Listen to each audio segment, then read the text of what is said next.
बिस्मिल्लाहिर्रहमानिर्रहीम। अस्सलाम वालेकुम नादरीन, आप यूट्यूब चैनल देख रहे हैं। मैं इमरान खान हूँ। नादरीन, खित्ते की सूरत हाल बहुत तेज़ी से आगे की तरफ बढ़ रही है। रोज़ाना की बुनियाद पर डेवलपमेंट्स हो रही हैं और पाकिस्तान में कन्फ्यूजन है। पाकिस्तान की सरकार को कन्फ्यूजन इस बात की है कि पाकिस्तान ने खड़े कहाँ होना है, जाना कहाँ है। अगर फुल फ्लैज वॉर हो जाती है तो पाकिस्तान को पोजीशन लेनी पड़ेगी, क्योंकि अभी सऊदी अरब ने पाकिस्तान को बहुत पैसा दिया है और इसके अलावा अमेरिका का एक दबाव भी पाकिस्तान के ऊपर रहेगा और इसराइल की तरफ पाकिस्तान का एक झुकाव भी बढ़ता जा रहा है बोर्ड ऑफ पीस में जाने के बाद। तो पाकिस्तान को पोजीशन लेनी पड़ेगी। एक कन्फ्यूजन के माहौल में बहुत सारे ऐसे लोग हैं पाकिस्तान में जो एस्टेब्लिशमेंट के हामी जाने जाते हैं। वो वक्तन फ़वक्तन ईरान के ऊपर इल्ज़ामात लगाते हैं। उनका ये कहना है ईरान ने हमारी बेइज्जती करवाई, ईरान ने हमारी नाक नीचे लगवाई, ईरान ने हमारे साथ धोखा किया। इस किस्म के बयानात वो लोग दे रहे हैं। फील्ड मार्शल खुद गए लेकिन ईरान नहीं माना। देखिए, ईरान जंग के दौरान नहीं माना। हमें पहले ये देखना पड़ेगा कि हमला किया किसने, आगाज़ किसने किया लड़ाई का। लड़ाई का आगाज़ किया अमेरिका ने और ईरान ने। आयतुल्ला खामनाई जो सरबराह है मजहबी नौइयत के, ईरान में सुप्रीम लीडर हैं, उन्हें कत्ल किसने किया? अमेरिका ने और इसराइल ने। मासूम बच्चियों को पहले ही हमले में कत्ल कर दिया गया, बहुत बड़े पैमाने पर कत्लेआम हुआ। अब ये सारी चीज़ें होने पर ईरान ने सरेंडर नहीं किया। उन्होंने बहुत मार खाई लेकिन सरेंडर नहीं किया, बल्कि वो जवाबी कार्रवाई करते रहे। तो अब वो सिर्फ इसलिए सरेंडर कर दें क्योंकि हम कह रहे हैं कि आप कुछ मुतालबात ज़्यादा तस्लीम कर दें, हालांकि बात बन गई थी। और ये जो बात बन गई थी इसकी गवाही पाकिस्तान के अंदर अब बहुत सारे सहाफ़ी आहिस्ता आहिस्ता देना शुरू हो गए हैं। जो पहले बोलने से डरते थे उन्हें भी अब ज़ुबान लग गई है। और अमेरिकन मीडिया खुद बता रहा है कि ये बात बन गई थी कि ईरान आबना हुर्मुज़ को खोल रहा था इस शर्त पे कि अमेरिका नाकाबंदी फौरी तौर पे ख़त्म कर देगा और बाकी चीज़ें मुज़ाकरात में जाकर तय हो जाएंगी। लेकिन डोनाल्ड ट्रंप ने नाकाबंदी को एक ताकत के तौर पर इस्तेमाल किया। इस वक्त अमेरिकी ताकत खित्ते में कहाँ कहाँ जमा हो चुकी है और किस तरीके से वो ईरान को घेरा डाल रहे हैं, इस पे मैं आपको मैप पे लेकर जाऊंगा। यानी हमें एक दफ़ा फिर जाना पड़ेगा मैप पे और चलते हैं मैप पे। जी नादरीन, तो ये है मैप और ये जनाब अमेरिका और ये वो रीजन है जहां लड़ाई चल रही है या जहां पे सारा फड्डा है। ये आपने थोड़ा सा याद रखना है कि समंदर कौन कौन से हैं। सिर्फ ये मैं आपको दिखाने के लिए वर्ल्ड मैप मैंने आपको दिखाया, पूरी दुनिया का नक्शा है ये, सिर्फ ये दिखाने के लिए कि यहां पे समंदर कौन कौन से हैं। इसे कहते हैं पर्शियन सी। ये समंदर जो है ना, ये अरब ममालिक और ईरान के बीच में। ये अरेबियन सी है, ये इंडिया और पाकिस्तान के सामने, ओमान के सामने ये वाला है। इसे गल्फ ऑफ ओमान भी कहते हैं, लेकिन ये इंडियन सी है। और इसके बाद ये वाला जो एरिया, इसको मेडिटेरेनियन सी कहते हैं। ये तीन समुद्रों को आपने याद रखना है, 1, 2 और ये 3। और ये रेड सी है, ये सऊदी अरब और अफ्रीकी ममालिक के बीच में रेड सी मैंने आपको पहले बताया हुआ है। ये सिर्फ आप ये नक्शा देख लें, उसके बाद जरा यहां पे आप आ जाएं और आपको जरा क्लियर करके मैं दिखा देता हूं। ये जनाब ईरान है, ये पर्शियन गल्फ है, ये गल्फ ऑफ ओमान है। ये बिल्कुल छोटा सा एरिया है गल्फ ऑफ ओमान। ये आबना हुर्मुज़, ये इसके बाद गल्फ ऑफ ओमान। ये वो जगह है जहां से अमेरिका ने ब्लॉकेज लगाया हुआ है पाकिस्तान और ओमान के बीच में। और ये वाला जो समुद्र का बड़ा हिस्सा है, ये अरेबियन सी भी इसको कहते हैं, इंडियन ओशियन भी इसको कहते हैं। तो ये एरिया अलग है। ये रेड सी है, यहां से नीचे से ये आपको बाबे मंदब नजर आ रहा है, यमन के बिल्कुल साथ, अफ्रीका और गल्फ ममालिक के बीच में, खलीजी ममालिक और अफ्रीका के बीच में, यमन और जबूती के किनारे पे ये एक बीच में एक एरिया है जिसको आप कहते हैं, ये मैंने आपको निशान लगा दिया, ये वाला एरिया, इसको आप कहते हैं बाबे मंदब। ये साथ आगे शुरू होता है रेड सी, और ये सारा वो मेडिटेरेनियन सी है जो जाके यूरोपीय ममालिक के साथ लगता है।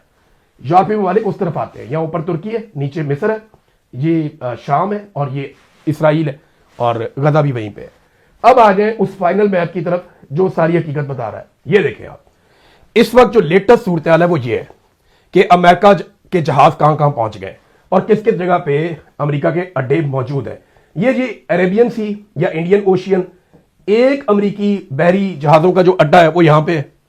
वो यहां पे इन्होंने बना लिया समंदर के अंदर, और यहां पे इन्होंने अपनी फौजी ताकत इकट्ठी कर ली है अरेबियन सी के अंदर या इंडियन ओशियन के अंदर।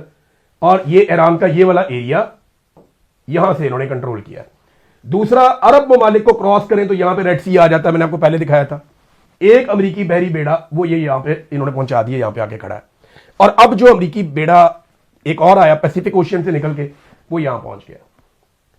ये इसराइल की बैक साइड पे, यहां पे मेडिटेरेनियन सी के अंदर इनका एक बेड़ा पहुंच गया। तो ये तीन तरफ से इन्होंने ईरान को घेरा डाला इस वक्त तक। अगर लड़ाई हो जाती है और लड़ाई बढ़ जाती है, पाकिस्तान इस वक्त कंफ्यूज है, पाकिस्तान कहां खड़ा होगा। लेकिन पाकिस्तान के अंदर मिलिट्री एस्टेब्लिशमेंट के जो करीबी अकाउंट्स हैं या जो करीबी लोग हैं, वो सोशल मीडिया पे ये बात करना शुरू हो गए कि ईरान ने ज्यादती की है। ये पहले भी कर रहे थे और पहले कुछ मैसेजेस भी मिलिट्री एस्टेब्लिशमेंट के लोगों की जानिब से या डायरेक्ट उनकी जानिब से सहाफियों को भिजवाए गए थे, जिसमें कहा गया था कि ईरान की मजम्मत शुरू करो। तो हमें यह पता है कि जिस वक्त सऊदी अरब दबाव डालेगा, क्योंकि बहुत पैसा दिया सऊदी अरब ने, तो पाकिस्तान को पोजीशन लेनी पड़ेगी।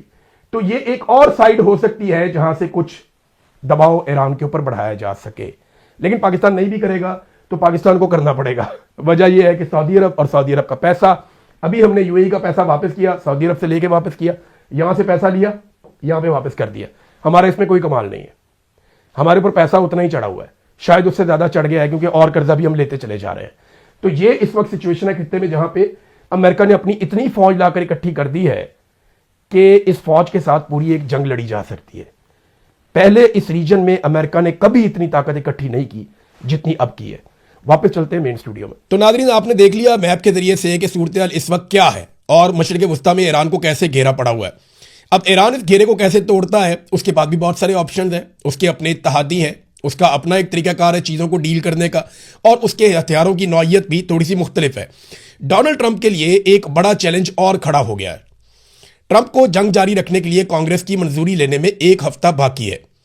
देखिए, जब भी कभी कोई जंग शुरू होती है तो अमेरिकी सदर बगैर इजाज़त के कोई जंग शुरू तो कर सकता है, लेकिन उसके लिए लाजमी है कि वो 60 दिन में कांग्रेस से उसकी इजाज़त ले या उसकी मंजूरी ले।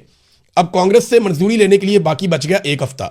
तो डोनाल्ड ट्रंप को अमेरिकी आइन के तहत ये जो है वो, यानी वॉर पावर रेजोल्यूशन जो है, ये एक अमेरिकी आइन है, कानून है, उसके तहत अमेरिका को, अमेरिकी सदर को अब ये इजाज़त लेनी पड़ेगी और उसको हमायत दरकार होगी कांग्रेस की। एक हफ्ता बाकी है। डोनाल्ड ट्रंप के नंबर तो ठीक है, लेकिन बहुत थोड़े मार्जिन के साथ। अब अगर डोनाल्ड ट्रंप के रास्ते में रुकावट आ जाती है और कुछ लोग डोनाल्ड ट्रंप के खिलाफ हो जाते हैं, इसराइल की लॉबिंग बहुत अच्छी है अमेरिका में, वो कंट्रोल करते हैं अमेरिकन सिस्टम को, ये अमेरिकन खुद कहते हैं, तो उम्मीद है कि डोनाल्ड ट्रंप मंजूरी लेने में कामयाब हो जाएगा। लेकिन अगर डोनाल्ड ट्रंप को यह मंजूरी नहीं मिलती, ये एक संगे मील है जिसको अबूर करना होगा। अगर ये इतना आसान होता तो डोनाल्ड ट्रंप बहुत पहले कर चुके होते। अब उन्हें क्योंकि आखिरी वक्त में यह करना है, तो ये भी एक डोनाल्ड ट्रंप के लिए बड़ा चैलेंज है कि वो इसको कैसे पूरा करते हैं। इसराइल ने बहरहाल ऐलान कर दिया है कि वो सिर्फ अमेरिका के इशारे का इंतजार कर रहा है और वो बड़ी तबाही फैला सकता है। इसराइली वज़ीर दिफा का जो स्टेटमेंट है वो ये है कि अमेरिका की इजाज़त मिलते ही खामनई के पूरे ख़ानदान को हम ख़त्म कर देंगे। आयतुल्लाह खामनई किस हालत में इस वक्त, आयतुल्लाह अली खामनई तो शहीद हो गए हैं, जो मुज्तबा खामनई है वो किस हालत में है ये मैं आपको बताता हूँ आगे चलकर। लेकिन इसराइल ने एक बार फिर ईरान को संगीन नताइज भुगतने की धमकी देते हुए अपनी अमेरिका के साथ दोस्ती का भी इजहार किया है। उन्होंने कहा जी कि अमेरिका ने अगर हमें कहा, ये वज़ीर दिफा है इसराइल का, उसने कहा कि ईरान के खिलाफ दोबारा जंग शुरू करने के लिए मुकम्मल तौर पर तैयार हो चुके हैं, सिर्फ अमेरिका के ग्रीन सिग्नल का इंतजार है। ईरान को तारीकी और पत्थर के दौर में हम धकेल देंगे और आयतुल्लाह मुज्तबा खामनई के पूरे ख़ानदान को इस मरतबा ख़त्म कर देंगे। हालांकि पहले ही ये ख़ानदान आधा कत्ल हो चुका है। ज़्यादातर लोग इस ख़ानदान के जो मुज्तबा खामनई से जुड़े हैं वो शहीद हो चुके हैं। बाकी जो लोग बचे हैं उनमें मुज्तबा खामनई है। उनकी अपनी सूरत क्या है, इस पर मुख्तलिफ मीडिया रिपोर्ट्स आती रहती हैं। जो एक रिपोर्ट मुज्तबा खामनई की सेहत के हवाले से आई, ये ईरान में से जो रिपोर्ट आई है वो ये बताती है, ईरानी ओहदेदार को कोट किया गया है कि सुप्रीम लीडर शदीद जख्मी है मगर होश में है। कासिदों के ज़रिए से वो पैगाम रसानी भी उनकी जारी है। ये ईरानी मीडिया को या ईरानी ओहदेदार को कोट किया गया है और अमरीकी इदारे में कोट किया गया है। अमरीकी अखबार न्यूयॉर्क टाइम ने दावा किया है कि ईरानी सुप्रीम लीडर ज़हनी तौर पर पूरी तरह मुतहर्रिक हैं और मजबूत हैं और बाखबर हैं, लेकिन मुल्क के अहम फैसले अमनन पासदारान इनकलाब के आला कमांडरों के एक ग्रुप के जरिए किए जा रहे हैं। हाँ, ये है कि वो अपनी पैगामात जो है वो पहुँचाते रहते हैं। वो एक बड़ी महफूज जगह पे मौजूद हैं। जो फ़िज़ाई हमला किया गया था उसमें वो शदीद ज़ख्मी हो गए थे और अभी तक वो तिब्बी टीम की निगरानी में हैं। ईरान के सीनियर ओहदेदार ने बताया कि सुप्रीम लीडर मुज्तबा खामनई शदीद ज़ख्मी हैं मगर होश में हैं। उन तक पैगामात हाथ से लिख कर जा रहे हैं और वापस वहीं से तहरीरी तौर पर उनके जवाबात भी आ रहे हैं। ईरानी सीनियर ओहदेदार ने कहा कि इसराइली या अमरीकी निगरानी से बचने के लिए आला हुक्काम सुप्रीम लीडर मुज्तबा खामनई के करीब नहीं जा रहे और पैगाम रसानी के लिए गैर रवायती मगर महफूज तरीके इस्तेमाल किए जा रहे हैं। ये सदियों पुराना तरीका है कि हाथ से खत लिखकर भेज दो और वहीं से खत वापस आ जाए। अच्छा, अब उनकी सेहत के बारे में ये बताया जाता है कि उनके ऊपर जो अटैक हुआ उसमें उनकी एक टांग के 3 सर्जरीज उनकी हो चुकी हैं मुबैना तौर पे इसलिए कह रहा हूं कि ये अमेरिकन मीडिया रिपोर्ट कर रहा है, ईरानी सोर्सेज से रिपोर्ट कर रहा है, तो इसलिए मैं आपको कह रहा हूं मुबैना तौर पे कि 3 मरतबा उनकी टांग की सर्जरी हुई है और इस बात का खदशा है कि शायद उनको जो है वो नकली टांग लगानी पड़े, लेकिन बार बार उनकी सर्जरीज की जा रही हैं। उनका हाथ जो शदीद जख्मी था वो अब बेहतर हो चुका है इस रिपोर्ट के मुताबिक। उनके चेहरे पे जो जख्म आए थे उनका भी इलाज जारी है और ये उम्मीद की जा रही है कि आयतुल्लाह मुज्तबा खामनाई को शायद जो है वो आने वाले वक्त में उन्हें कोई सर्जरी भी देनी पड़े, प्लास्टिक सर्जरी वगैरह कोई ऐसा काम करना पड़े। बहरहाल उनका अपना एक स्टेटमेंट भी आया है, मुज्तबा खामनाई का एक स्टेटमेंट जारी भी किया गया है और वो जो स्टेटमेंट है वो क्या कह रहा है, हम वतनों के दरमियान पैदा होने वाले गैर मामूली इत्तेहाद की बदौलत दुश्मन की सफ़ों में दरार पड़ गई है। इस नेमत के अमली शुक्राने के साथ ये हमांगी मजीद अजीम और फौलादी बन गई है और दुश्मन मजीद बदहाल और कमज़ोर होंगे। दुश्मन की मीडिया कार्रवाइयाँ लोगों के जहनों और नफ्सियात को निशाना बनाकर कौमी इत्तेहाद और सलामती को नुकसान पहुंचाने का इरादा रखती हैं। दुआ है कि हमारी गफलत इस नापाक इरादे को पाया तकमील तक ना पहुंचने दे, यानी हम कोई ऐसी गफलत ना करें जिससे दुश्मनों का इरादा कामयाब हो जाए। तो ये आयतुल्लाह मुज्तबा खामनाई का एक ईरानी कौम के नाम पैगाम आया। डोनाल्ड ट्रंप से कुछ सवाल भी किए गए मीडिया की जानिब से। एक सवाल उनसे ये पूछा गया कि क्या आप ईरान के खिलाफ एटमी हथियार इस्तेमाल करेंगे। हालांकि इससे पहले खबर आ चुकी है कि डोनाल्ड ट्रंप ने एक मौके पर एटमी कोड्स मांगे थे, इसकी तस्दीक तो नहीं हुई, लेकिन यह दावा किया गया अमेरिका में कि एटमी कोड्स उन्होंने मांगे तो उनको इनकार कर दिया गया। लेकिन ट्रंप ने कहा यह अहमकाना सवाल है, बिल्कुल मैं ऐसा नहीं करूंगा, रवायती हथियारों से हमने ईरान को तबाह कर दिया है तो हमें दूसरे हथियारों की ज़रूरत नहीं है, ये डोनाल्ड ट्रंप ने स्टेटमेंट दिया। फिर डोनाल्ड ट्रंप ने एक और बात की है, उनसे सवाल किया गया कि आप कब तक ईरान का इंतज़ार कर सकते हैं, कितनी देर आप ईरान के जवाब का या मुआहदे का इंतज़ार करेंगे। तो डोनाल्ड ट्रंप ने कहा जनाब हमारे पास तो बहुत वक्त है, वक्त तो ईरान के पास नहीं है। फिर उसने कहा मुझे कोई जल्दी भी नहीं है। फिर डोनाल्ड ट्रंप ने कहा जी कि वियतनाम की लड़ाई 18 साल चलती रही है, इराक की लड़ाई का उन्होंने हवाला दिया, उन्होंने बहुत सारी और लड़ाइयों का हवाला दिया, कोई लड़ाई 7 साल चली, कोई 14 साल चली, कोई 18 साल चली, तो अभी तो 6 हफ्ते हुए हैं और मुझे कोई जल्दी नहीं है। और क्योंकि देखिए सहाफ़ी बार बार ये इसलिए पूछते हैं कि यूरोप के ऊपर प्रेशर बढ़ रहा है, एशिया के ऊपर प्रेशर बढ़ रहा है, अफ्रीका के ऊपर प्रेशर बढ़ रहा है। बहुत सारे ममालिक हैं जिनकी इकॉनमी जुड़ी हुई है इस रीजन के साथ, आबने हुर्मुज़ के साथ, वो सारे ममालिक मुतासर हो रहे हैं और ट्रंप साहब अपने हथियार वहाँ पे पहुँचा रहे हैं और ईरान भी अपने हथियारों की तैयारी कर रहा है। अब वहाँ से रिपोर्टें आती हैं ईरान में से और अमेरिकन मीडिया भी रिपोर्टें देता है कि ईरान के आधे से ज़्यादा हथियार अभी महफूज हैं और वो उन्हें चला सकता है। दूसरी जानिब अमेरिका के अंदर एक नई बहस शुरू हो गई। ये वॉल स्ट्रीट जर्नल ने खबर दी है। खबर ये कहती है कि ट्रंप की इंतजामिया बड़ी तेज़ी से इस बात का तखमीना लगा रही है, जो व्हाइट हाउस है वो इस बात का तखमीना लगा रहा है बड़ी तेज़ी से कि अगर चीन ने इस वक्त ताइवान पे कब्जे की कोशिश की या चाइना इस वक्त ताइवान पे कब्जा करता है तो अमेरिका क्या मुकम्मल तौर पे ताइवान का दिफा कर पाएगा। क्योंकि रिपोर्ट्स के मुताबिक अमेरिका अपने जो टॉम हाक मिसाइल्स हैं उनमें से 1000 से ज़्यादा इस्तेमाल कर चुका है। 1500 से 2000 के बीच में एयर डिफेंस मिसाइल भी अमेरिका अपने फायर कर चुका है और इनकी बहाली में सालों लग सकते हैं। अमेरिका ने अभी दिफाई कंपनियों के साथ मुआहदा किया है जिसमें 4 से 5 साल में उन्हें बड़े पैमाने पर यानी 4300 मिसाइल मजीद बनाकर दिए जाएंगे, जिनमें क्रूज मिसाइल भी हैं, दीगर मिसाइल भी हैं। अमेरिका के लिए एक प्रॉब्लम यह है कि अगर दुनिया में अब कोई नया फड्डा हो जाता है या कोई और ऐसी जंग छिड़ जाती है जिसमें अमेरिका को जाना पड़ जाए तो अमेरिका के पास हथियारों का जखीरा कितना ज़्यादा है। ये 6-7 हफ्तों में अमेरिका ने इतने हथियार चला दिए ईरान के खिलाफ, इतना बारूद फूंक दिया है कि अब उनके पास आधी कैपेसिटी बाकी है। ये अमेरिकन मीडिया की और अमेरिकन इदारों की रिपोर्टें हैं। अब इस कैपेसिटी के साथ अगर वो दोबारा ईरान से लड़ते हैं तो लाजमी बात है कि ये जखीरा मजीद कम हो जाएगा और इसकी भरवाई में सालों लग जाएंगे। तो फिर चाइना या रशिया कोई और एडवेंचर करते हैं तो अमेरिका उस एडवेंचर से कैसे निपटेगा, ये एक अजीब सूरत हाल है अमेरिका के लिए। प्रोपेगेंडा वॉर नाजरीन साथ साथ जारी है और कालीबाफ का इस्तीफा छाप दिया गया, यानी ये दावा किया गया अमेरिकी मीडिया में, इसराइली मीडिया में कि कालीबाफ ने, जो ईरानी स्पीकर हैं और मुज़ाकराती कमेटी के हेड हैं, ये दावा किया गया कि उन्होंने इस्तीफ़ा दे दिया है और वो मुज़ाकराती कमेटी के हेड नहीं है। लेकिन बाद में ईरान से इसके ऊपर तरदीद भी आ गई। ईरान ने यह भी कहा कि हमारे आपस में अंदरूनी तौर पर किसी किस्म के कोई इख्तलाफात नहीं है। ये इख्तलाफात अमेरिका में है लेकिन हमारे अंदर कोई इख्तलाफात नहीं है और ऐसे मौके पर ही इख्तलाफात के हवाले से आयतुल्ला मुज्तबा खामनाई का भी एक स्टेटमेंट आ गया जो मैंने आपको पढ़ के सुना दिया।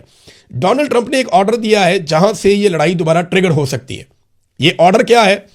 डोनाल्ड ट्रंप ने वो कश्तियां तबाह करने का हुक्म दे दिया। अच्छा, कश्तियां जब मैं आपको कहता हूं तो ये ऐसा नहीं है कि छोटी छोटी चप्पुओं वाली कश्तियां हैं, ये अच्छे खासे क्रूज हैं, बड़े जहाज हैं। तो डोनाल्ड ट्रंप ने कहा जनाब कि वो जहाज या कश्तियां तबाह कर दिए जाएं जो आपने हुर्मुज़ में बारूदी सुरंगें बिछा रहे हैं। अब बारूदी सुरंगें बिछाने के नाम के ऊपर आप किसी भी जहाज को जब निशाना बनाएंगे तो लड़ाई ट्रिगर कर जाएगी, लड़ाई बढ़ जाएगी। और ये अब ऐसा लगता है कि लड़ाई दोबारा शुरू होने की जो वजह बनेगा वो आपने हुर्मुज़ ही बनेगा।